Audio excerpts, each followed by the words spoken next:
রাত হলেই শ্যামপুর গ্রামে সুনসান নীরবতা নেমে আসে। এই নীরবতার মাঝে থাকে শুধুই পাতার মর্মর আওয়াজ আর ঝিঝি পোকার ডাক। একটা না সেই ডাকে মোহনীয় হয়ে থাকে যেন কুসুমপুর গ্রাম। সুনসান নীরবতার এই গ্রামে আজ ও রাত নেমে এসেছে, কিন্তু প্রতিদিনের মতো চুপচাপ নেই কেউ। খেয়ে ঘুমিয়ে পড়ত যে কৃষক, সে ও এসে ভিড় করেছে কালনীর শাখা নদী সুলিনার তীরে। ব্যাপার কিছুই না, সেখানে ভেসে উঠেছে এক মহিলার লাশ।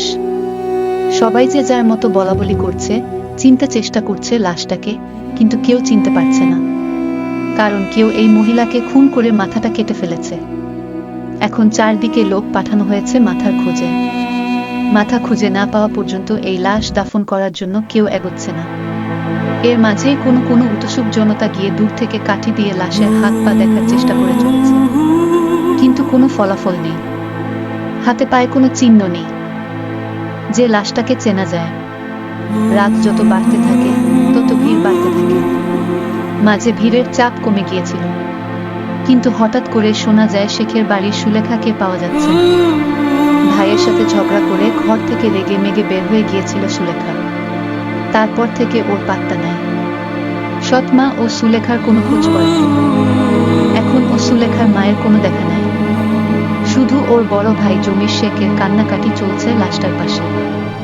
অনেকেই ওকে ধরে রাখার চেষ্টা করছে, কিন্তু পারছে না। বারবার আছাড় খেয়ে খেয়ে মরা কান্না জুড়ে দিয়েছে জামাল শেখ। ছোট বোনটাকে অনেক ভালোবাসত সে। সকালে ঝগড়া হবার সময় বলেছিল, যা দূরে যাইয়া মর গা। এখন সেই কথা শুনিয়ে বলতে বলতে চিৎকার করে কেঁদে উঠল ও। কিন্তু লাশের পরিচয় পাওয়া গেল না।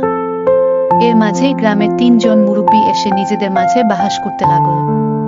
কেউ এই লাশ দাফন করতে চায়, কেউ নিয়ে ফেলতে চায় সেই পানিতে যেখান থেকে ভেসে এসেছে লাশ। কেউ কেউ জানাজা পড়ার জন্যই বসে থাকল, কিন্তু লাশের পরিচয় পাওয়া গেল না। এর মাঝে একটা চিৎকার শুনে সবাই দৌড়ে গেল সেই চিৎকারের উৎসের দিকে। সেখানে এক 3 বছরের ছেলে মাটিতে হোঁচ খেয়ে উল্টে পড়ে আছে, কিন্তু চিৎকার করেছে ভয়ে। কারণ সে যে জিনিসটার সাথে হোঁচ খেয়েছে সেটা আর কিছু না, সেই বেওয়ারিশ লাশের মাথা। মাটিতে সামান্য গর্ত করে কেউ ঢুকিয়ে রেখেছিল, কিন্তু মাটি আলগা হওয়াতে তাতে হোঁচ খেয়েছে ছেলেটা। এরপর পরেই ওঠে কান্নাকাটির রোল। সুলেখার নাকের ফুল দেখেই সবাই চিনে ফেলে এটা সুলেখার লাশ। সাথে সাথেই 2-3 জন মিলে সেই লাশের মাথা নিয়ে এসে লাশের পাশে রাখে। মরা কান্না জুড়ে দেয় জামাল শেখ আর তার আত্মীয় স্বজনরা।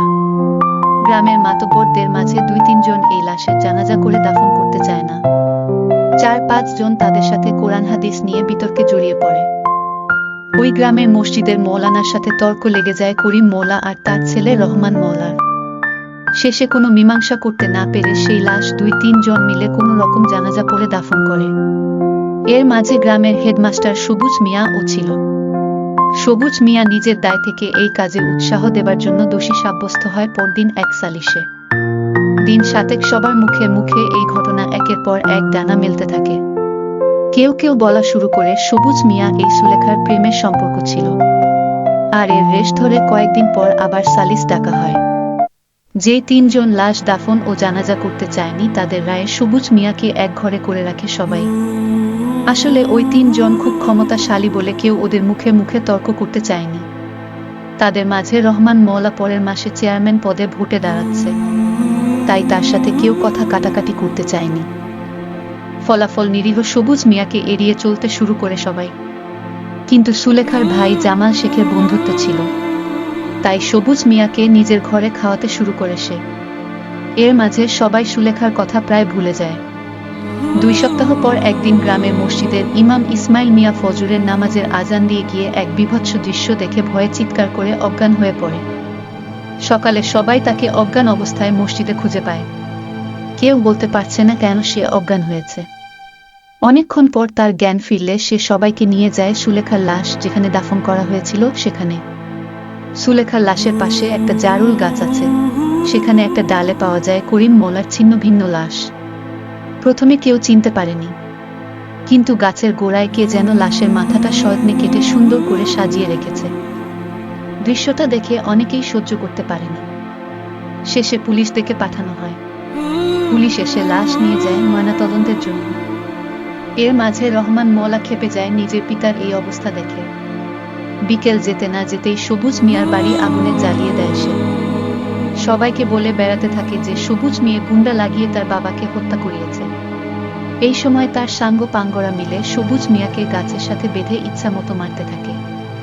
শেষে মার খেয়ে সবুজ মিয়া অজ্ঞান হয়ে গেলে ওকে নিয়ে স্কুল ঘরের একটা রুমে বেঁধে রাখে।